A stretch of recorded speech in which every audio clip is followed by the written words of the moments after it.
guys, today on the occasion of Women's Sports Week, we have Adormarie with us, and she's joining us from Orlando, Florida, and she's originally from Puerto Rico, and she's also known as a cycling mom on Instagram. I've been following your cycling stories, all your progress in cycling and all the interesting things that you're doing. So tell us about your journey into cycling, and when did you pick up cycling?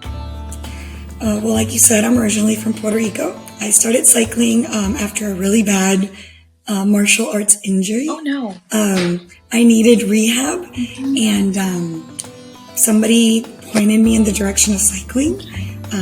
And so once I started, I liked it, but I really fell in love with it when I did my first race. I just being in the road and giving it my all and knowing that I could potentially be better, I got hooked. Yeah. Wow. So how long you are being cycling, and did the journey start in Puerto Rico? Yes. So I started in 2004, a while back. And yes, I started in Puerto Rico. Once I started and started competing, I actually joined a school of sports that's in Puerto Rico. And that's where my passion grew for it. I started competing more and more, and when I started winning, I couldn't get enough. So luckily I had really good coaches in Puerto Rico, and I was able to represent Puerto Rico. That's incredible. And some Central Americans. I represented them in track cycling, which is the velodrome. We don't have any gears or brakes. And I also did Caribbean games for them. And then I moved to the US, where I was with a collegiate team in North Carolina. Wow.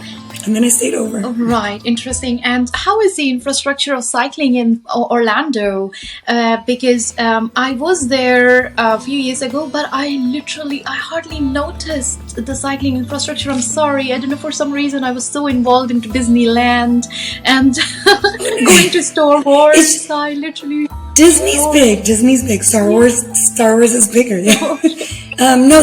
It's, I think, a great way to learn about group rides and where everybody is the stores. They always have, the up-to-date stuff and for the last, the details. But I usually connect. When I moved to Orlando, there are different group rides. There's anything from A's and B's and C's to just you're going out for a ride to just for scenery, for looking at the different parts, like state parks and stuff like that. But the really big group rides are always you're gonna find them from a store. So I always follow up. I personally, when I see group rides, I'll stop and I'll ask. I'll be like, hey, excuse me, what kind of rides, what kind of category, or if it's A's and B's, and where they go and what's the route. And so then they'll usually tell you where to look online, and then you can kind of, pick and choose what you want. Yeah, right. And have you started as in endurance cycling or into racing? Where was your main interest be like? For depending on what you like, right? So the US is really into crits, which is small and fat, not small, but short circuits and fast, which is really good visually. But if you just want to go long endurance races, Ocala, Florida is really pretty. Anywhere along the coast also. I used to live in Miami for a while, and going into the Key with the big groups is very pretty and fast. Incredible. So you have both. And I remember Orlando is really hot. And how is it like cycling in that hot? Because recently, last year, I was in France and I saw the cyclists were, because in Ireland, weather supports us because it's not too hot. It can be cooler, but when it's cold, it kind of promotes your energy. When it comes to cycling, you can go for longer distances without getting tired because cold is so good for any sort of sport. But I remember I was just talking to a friend of mine today that I was in France and I saw the cyclists cycling in 40-degree heat, and it felt scary to me because it's been years I haven't cycled into that strong heat. So how is it like? How do you maintain that rhythm in that hot weather? Well, I came from Puerto Rico, so I was used to the hot, and it's actually more humid in Puerto Rico. But saying that, I have been here for a while, so the way I prepare is a lot of hydration. Okay. I hydrate a lot. I'm hydrating off and on the bike. Okay. I also I sunblock. Yeah. And so I start my rides off with cover, more cover for my skin. Yeah. And then as it progresses, I'll take it off and just put it in my pockets. Just a way to like limit the sun exposure. And it's just kind of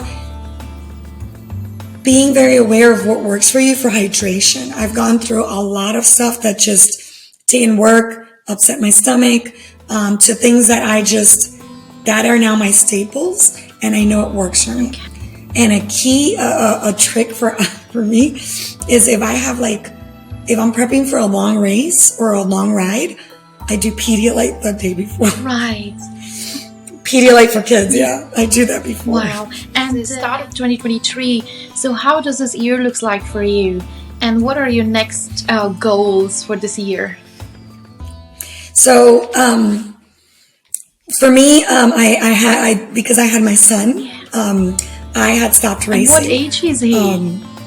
He is 5 now. He's still small and needs a lot of attention and care. Yes, he is in pre-K, and here, at least with us, we've chosen only to put him in what we call the programs that are called VPK, which are only 3 hours. Okay. Doesn't leave me a lot of time for training, but that's the way we want it. Where he was training with you. Yeah. So sometimes I can't convince him, and that's great.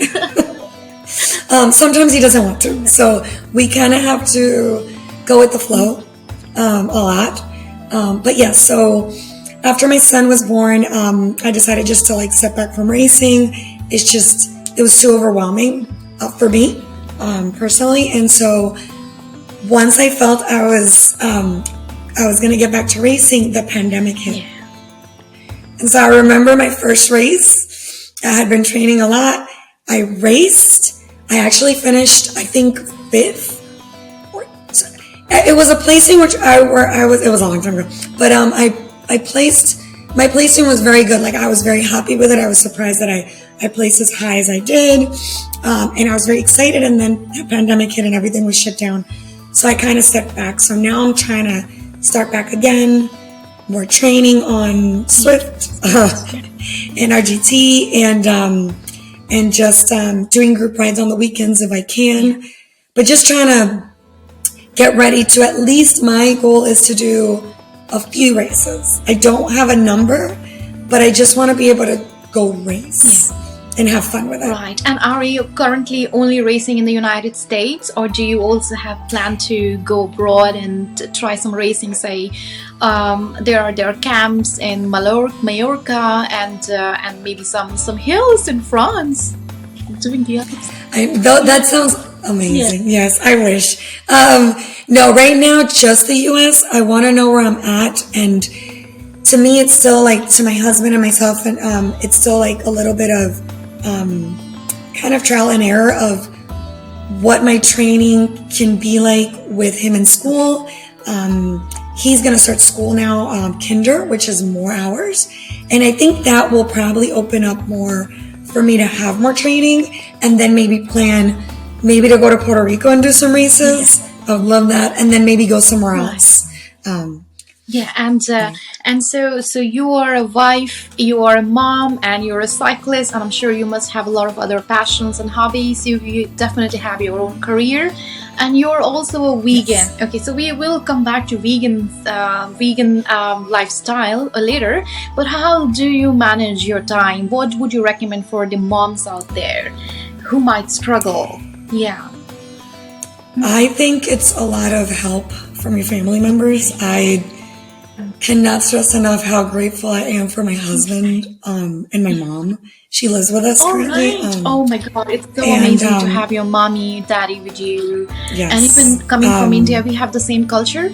We live with our parents, and it's almost like a family. You have to live with your parents, but we Yes. get a lot of support from them when it comes to raising your kids and giving them that cultural values, looking after the family, preparing food. They do everything for you at home.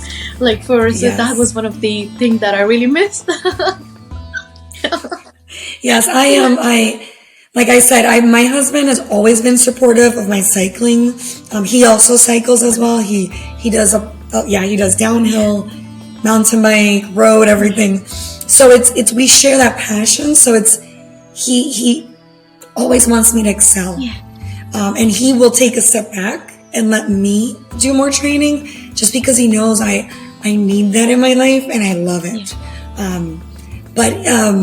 Yeah. And so right now we're just doing a lot of trial and error with what's going to work and what's the training and like time-wise, schedule-wise, going to be from here to after summer. Okay, right. And let's talk about the vegan factor.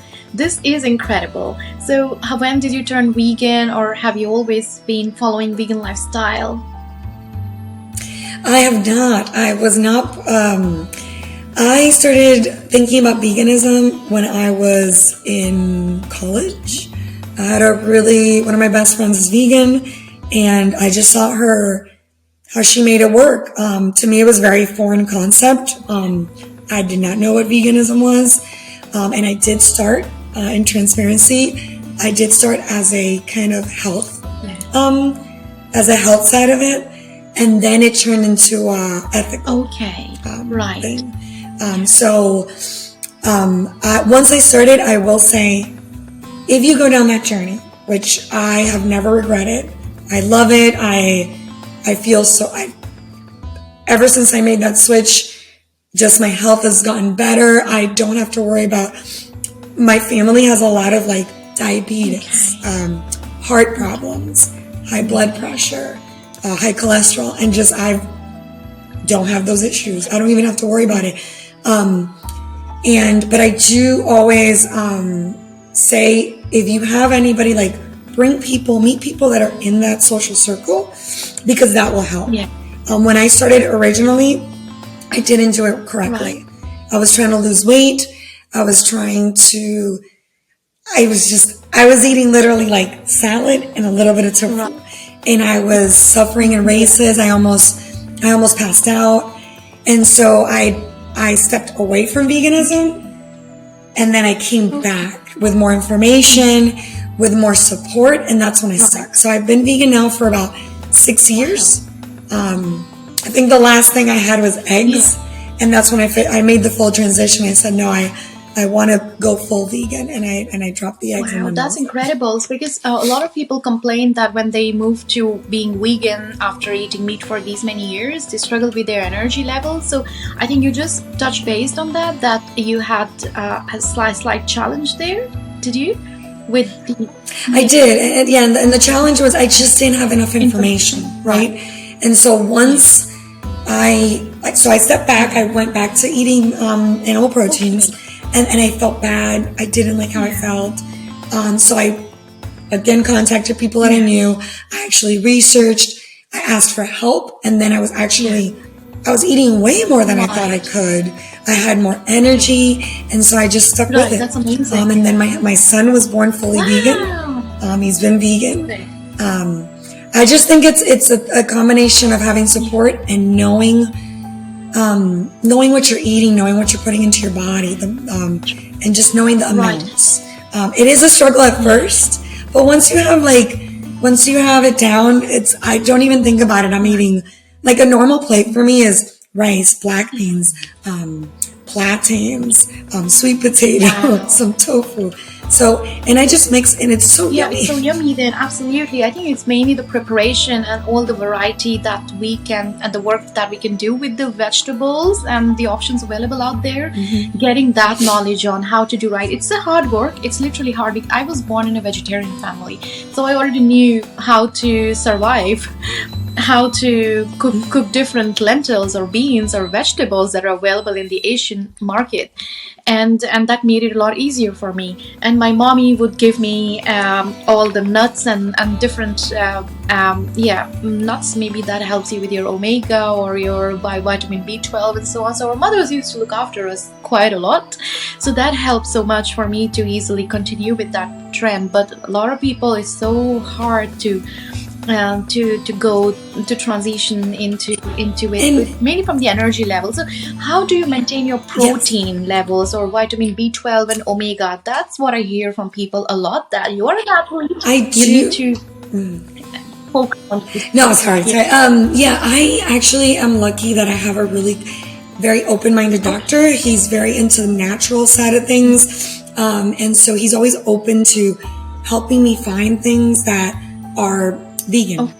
And so he's steered me in the direction of, okay, this vitamin is the one that you should take versus this one. I also do blood work every 6 months just to make sure that and actually recently found out I was down on vitamin D3, which I had never had an issue with. And so he quickly said, okay, let's get you on a vitamin supplement and work on that. And so I'm very vocal with my doctor, and he always helps me out. I'm lucky to have found a really good doctor that is open-minded like that, and always thinking about what I want, and a fine line between what is healthy and what I can have. And he'll let me know, like, you need to up your intake for this or that. With protein, I have invested in, it's because of my background, but I have invested in continuing education for nutrition of plant-based athletes. And so even though I'm not an expert, because I'm not, I think it's worth investing when you're doing something for your health. And so I've invested in taking classes, and that's so I can further understand, okay, if this is a cup of this has this. And the more you do it, the more you just know, okay, a banana has this, a cup of lentils has this, and so you just know. Right. So I think for people who are curious to know how to turn vegan, so what are the top few steps would you recommend? So where should they start from? So the first would be, No, I'm ambassador for Switch for Good. I have it here. I'm feedme. Switch for Good. The Switch for Good. Switch for Good is just a concept on switch at least from dairy, and you'll see how good you feel, and then maybe you'll switch to veganism or plant-based, more plant-based. It's a really good source of information. They're very nice. Also, just IG. Just look up people. I also am ambassador for A Billion. A Billion. Tell us about it. A Billion. A Billion is an app which is like a combination of a review app with kind of like the social media aspect of Instagram. And you can post socially, like what you're cooking, and also you can post pictures of products. And so the really good thing about A Billion is that when you post pictures of products, you actually get $1 donated to your account, and you can donate that to charity. Wow, this is an incredible model. So example, if I reviewed 5 products, those are $5 that I can give to the charities that they have in place. That's an amazing model where you are contributing to the society, and it's a very sustainable model as well. Wow, I'm definitely gonna check it out. So A Billion and Switch for Good and the feedme. What is this feedme? I just got to see a quick. The feedme. So the feedme is a website that I enjoy. I like, as a busy mom and a wife and a career person. I like to go to a one-stop shop. And so the feed always has like the most up-to-date information and nutritional stuff, and like also like equipment. And so I like just going and knowing they have the stuff that I need, and just all in one little box, and it comes home. I don't have to go to different locations and research. They have everything in one stop. So that's why I enjoy the feed. Okay, so that's gonna be the first step, where you mainly, I mean, like people should educate themselves first of all. They can go, yeah, it's a really good, when you sign up, they do send you newsletters of tips and advice on how to better hydrate, better, like improve your nutrition. And they do promote their products, but at least you're getting information. And so, yeah. And so basically, even though you're getting prompted to, okay, look, these are the products of the week that we're promoting, you're still getting information for that. So you can look into each one and decide for yourself what is best for you. And they do have a wide variety. They have vegan as non-vegan product. So it's really for everybody. That's very nice. And second, would you recommend having a nutritionist or doing a certification, or maybe going for a course or some educational class? Yeah. So for me, always research. That's always the first. But yes, if you have the means, it is highly advisable to get somebody that can at least get you into understanding the proportions, right? Because I think that's what we struggle. Yeah, I think that's what you were hitting on. Like, all the time I struggle with that. Yeah. And sometimes, and I don't know if it's happened to you, sometimes I do a really hard workout. I'm like, I don't feel like actually physically eating. So then that's where like having somebody instructing you on this is examples of what you can eat, and you can have more protein or hit your the macros, the content of what you need to eat to stay healthy, and not waste a workout.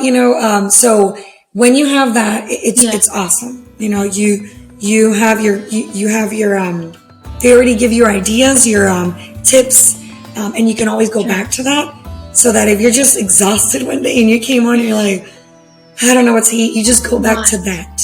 And at least you have a good point to start. Absolutely, because I think accountability matters so much. So somebody to hold you accountable or is there, you can, for mentoring, it's always beneficial. And the second thing here I feel is that, so I was saying that, okay, oh my God, I'm sorry. I think I just wanted to say about the accountability factor, that if you have somebody there to hold you accountable for and doing things right. The second thing that I was mentioning was about being an athlete.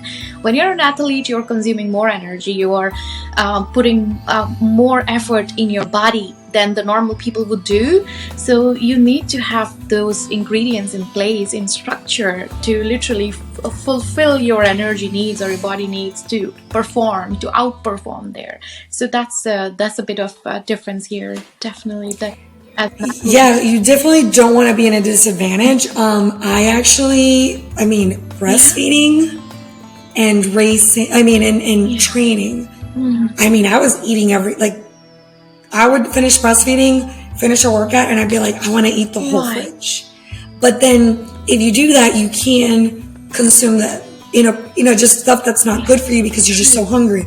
So yes, having, like you said, the nutritional guide, somebody to hold you accountable, somebody that knows or at least a guide, something physical that you could see, that would serve great purpose, just so that you're not eating the incorrect stuff. And you're fueling and feeding your body. And I would like to share one experience of mine with you. So when I would go for long distance cycling, I would come back home and I just wanted to eat pizzas and pastas or spaghetti or something, Thai noodles and all. My body would crave for carbs so strongly.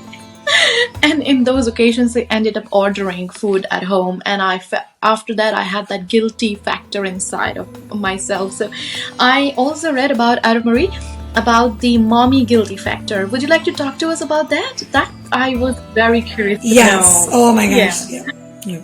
So that's a big reason why it's taken me so long to get back to racing. And I know everybody's different, right? Different families have just different support systems. I think it's just with, hearing your child look at you and be like, but I want you to play with me. But why don't you play with me? It just hurts your heart. I think as he became more vocal and talking and asking for me to stay, it was harder. And there was times that I knew I had to train. I wanted to train. And I just didn't Yeah. because I just don't want to not be there for him. And it's a little bit, I think in my head, I'm like, it's ridiculous because I have my husband saying, don't worry, I have him. Don't worry. My mom saying, don't worry, go ride. You need to train. But in our head, and I'm sure a lot of moms are the same, in our heads, it's in my head, it's just, if I'm not there for him, I'm a horrible mom. And so it's a struggle. Right now, since he's 5, he wants to do more stuff on his own. He wants to have daddy and Sundays, or grandma and grandson days. It's a little bit better in coordinating. When he does ask me, hey mommy, why are you on your bike? Or why are you still riding? It's been forever and it's only been 20 minutes. I try to, if I'm in a training that I can pause, I do pause and I explain to him, look honey, mommy loves cycling. Aww. Mommy loves you. Mommy loves cycling. It's something that mommy is passionate about. And I want you to see how mommy does cycling. Like I want him to see me going after something I loved and I still love, and I still have a lot of stuff that I want to achieve in cycling. Wow, beautiful, incredible. His name is Daxon. Daxon, and what are his interests like? As a 5-year-old boy, what is he into? So his favorites are Bluey and anything outdoors. Okay. And when I say anything outdoors, is that child does not want to be inside, which is great. It's great. He loves mountain biking. He mountain bikes with us. He likes running. He says when he runs, when we have a dog, and when we run him, he'll say, I'm running because I'm training for the Olympics. And we don't, we want him to just have fun. We're not trying to have him compete in anything. So it's funny when he says that, and I say, great. You got to train a lot for the Olympics. But he's very active. He's a very, very active. So incredible. Wow. Thanks for sharing that. Share with us some scariest or the funniest or the most exciting experience that you have had while cycling, mainly living in Florida. Okay. Yeah. Okay. So, there's two things. So, something very pretty that happened to me, and I was able to share it with my brother, was the time that we worked so hard to qualify for Central Americans. This was a long time ago. This was 2010. It was hard. We were both in college already. I was in the U.S., so it was a lot of back and forth flying and training with the Puerto Rico national team, training in the U.S. to make sure I was on top shape. And one of the nicest feelings was walking down that ceremony, that opening ceremony with my brother next to me and my cousin. I don't think a lot of people can say that, and that is going to be a forever super nice memory of me. I have really nice pictures from that, just like my cousin and my brother and myself, being able to compete and represent our country together. And then a funny story, I have two. I have the iguana one, which is in Puerto Rico, we have a lot of iguanas. And they range from the little cute ones to humongous ones. And we were on a velodrome training, and my coach at the time was asking me to do a fast lap. So it's just a fast lap. You're just going up on top of the velodrome and then dropping really fast. And right when we're setting up, so we're about to drop, this iguana, we notice there's an iguana in the middle of the track. We have no brakes. I really think it was one of the scariest times we have had together. I don't think we've screamed as hard any other time. Yeah. We thought we were going down. That iguana did survive. We didn't fall. We were able to go around it, but yeah. That iguana thing, oh no. I have respect for iguanas. And are they poisonous creatures? They're not. No, they're not. They're not. They're just very no. They just like to hang out everywhere and eat the local flora, and they're funny. But Interesting, yeah, because on YouTube there is or maybe I think it was an Animal Planet initially. There was a documentary on iguana and the snakes. There are some snippets on YouTube as well. So how do iguanas babies run away from the snake? yes, I think those are different iguanas. I've seen those, but they do. Ours, if you scare them, they run fast. Like, and a lot of people in Puerto Rico keep them as pets. So you'll see the occasional person walking with the whole iguana on them. The world. Puerto Rico is beautiful, and riding around in Puerto Rico is just a nice experience. They have a lot of charity rides, and I know I think I had mentioned earlier to you that I think Puerto Rico's is doing more Grand Fondos, which is great. I would love to have the opportunity to go just for that. Wonderful. And as it's going to be a Women's Sports Week soon, so what's your advice that you always want to give to your peers? Yeah. Well, I will say this. I wasn't finding anybody similar to myself in Instagram. And so I was very, very, I guess bummed out, you would say, that I wasn't finding what you say, like you're not finding your group. You know, I haven't found moms that are cyclists or specifically cycling, because I know there's a lot of moms in sports. But I wanted to find moms in cycling that are trying to get back into it, you know, and I wasn't. So I spoke to a best friend of mine.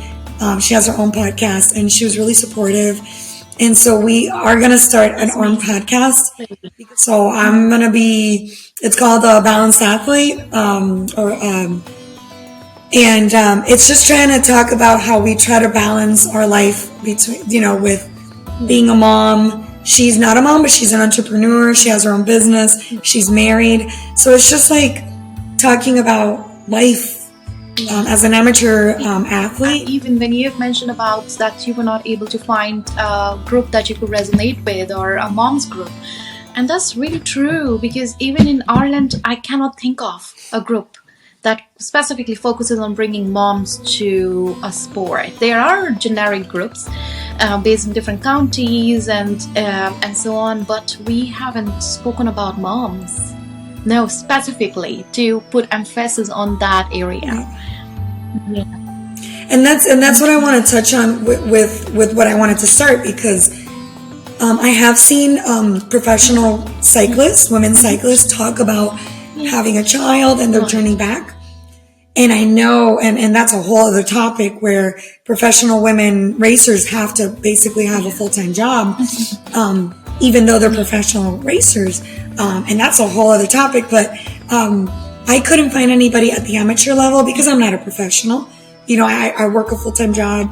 I have my husband, I have my child, and we have other things that we need to do, and we still want to race.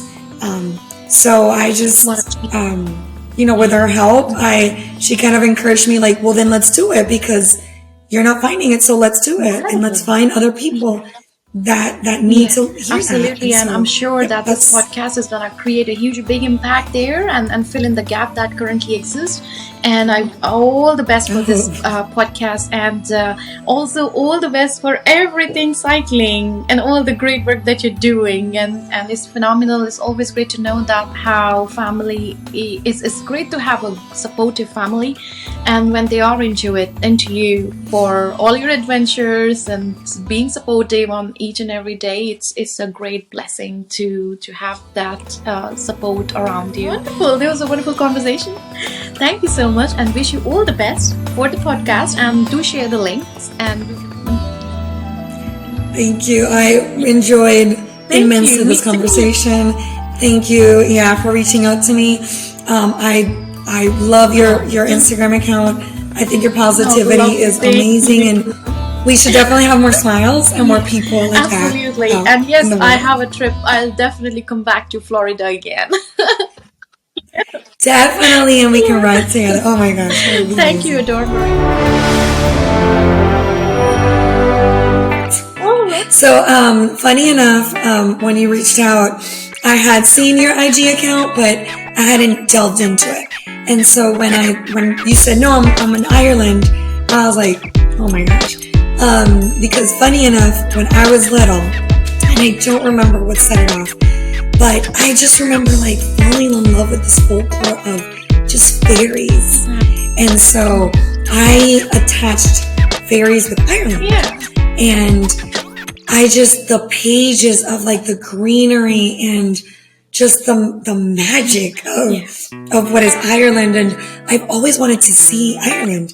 My husband, because of what we do, our careers, he's gone to travel. And he got to travel to Ireland and Scotland, and I wasn't able to join. And then my sister-in-law recently, a month ago, went to Ireland, and so I feel like everything is telling me you should start traveling, and Ireland should be the first place.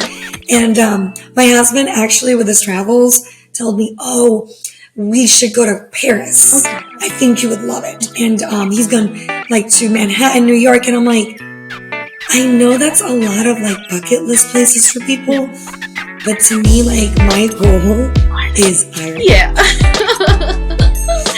Like, I want to go enjoy it. I want to go walk around it. I want to ride my bike there. I don't know. It's just something magical about it. Absolutely. It is so green, and our countryside is so beautiful, and there are a lot of opportunities to cycle everywhere. So yeah, you're most welcome, and I am here for you to take you around Ireland. So yeah, anytime you are welcome. Maybe later, 2023, anytime you plan to. That's gonna be amazing. And let's talk about energies in the universe as well a little. Yeah. So the last couple of years, I have been more open. Pandemic. I think everybody, when the pandemic hit, they started to look a lot within themselves.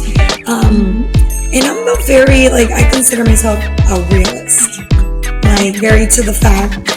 I am spiritual. I used to follow a church.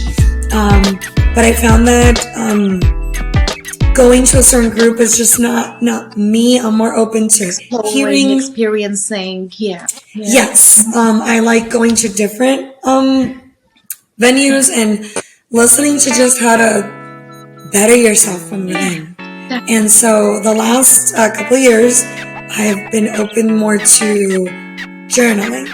Not that I do it a lot, but I'm more open to it. Listening to meditation, meditating more. As a mom, I have tried to make time for it. Sometimes it works, sometimes it doesn't.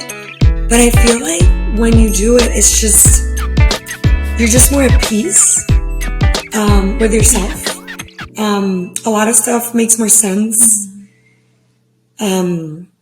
I've come to a point where I've been trying to just let stuff come to me and be more grateful, have more gratitude, be more open to following doors that open versus, no, not right now. I'll I'll do that in a year. Not or limiting two. yourself or not, so just let it come to your life and just let it flow like more smoothly, not self-limiting. Yeah, okay. Yes, I like that. Yes. I go to different churches because from people I meet, they help me understand some beliefs about myself or some beliefs that I have inculcated for years. So it's everybody has something new to teach you, and that's how we grow, I guess. So when it comes to my spiritual journey, I go to different spiritual places. I talk to different people. I go and talk and explore and question. That's amazing. When I was in college, I did take a course on world religion, and that opened my eyes to a lot of stuff that I didn't know. Because in Puerto Rico, it's mainly, Baptist, Catholic, very conservative, and I was never that conservative, so I never felt like, oh, I'm clicking. So when I moved away from Puerto Rico and I found other religions, and I took that course on purpose to see what else was out there, I learned a lot of stuff that I didn't like and stuff that I wanted to learn more of. And I'm glad for that. I think when we should always continue to learn.